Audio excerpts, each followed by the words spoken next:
নমস্কার, আমি ডক্টর চন্দ্রচূড় গোস্বামী, অখিল ভারত হিন্দু মহাসভার রাজ্য সভাপতি।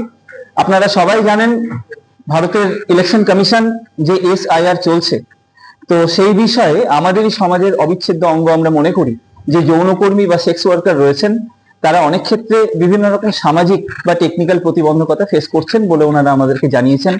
ওনাদের বক্তব্য, ওনারা দীর্ঘদিন বাড়িতে যাননি এবং সেই সাথে ওনাদের পরিবারের সদস্যরাও অনেক সময় তারা যে পেশার সাথে যুক্ত সেটা প্রকাশ্যে বলতে সংকোচ বোধ করছেন। তো সেই জন্য হিন্দু মহাসভার সাথে ওনারা যোগাযোগ করেছেন, আমাদের তাদের সাথে দফায় দফায় আলোচনা হয়েছে।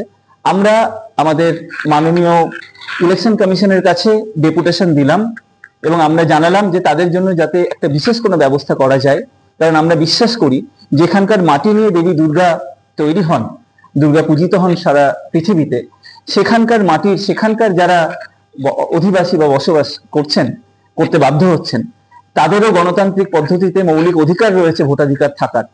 তো তাতে যাতে কোনো রকম ভাবে ওনাদের কোনো সমস্যা না হয়, সেই জন্য আমরা আজকে ভারতের ইলেকশন কমিশনকে অখিল Bharat Hindu Mahasabha, one of the oldest political পার্টির পক্ষ থেকে আমরা ডেপুটেশন দিলাম এবং আমরা সার্বিকভাবে ওনাদের পাশে রয়েছি।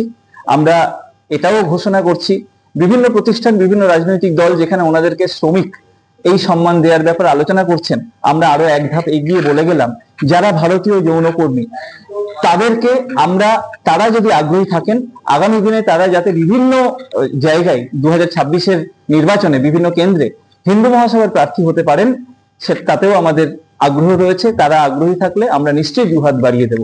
আপনারা এই অভিযানে, এই উদ্যোগে হিন্দু মহাসভা এবং আমাদের যে ফ্লাইং যৌনকর্মী রয়েছেন এবং শোভাবাজার, সোনাগাছি এবং আরো অন্যান্য জায়গায় যে যৌনকর্মী বন্ধুরা রয়েছেন, আপনারা পাশে থাকুন, আশীর্বাদ করুন। জয় হিন্দ, জয় ভারত।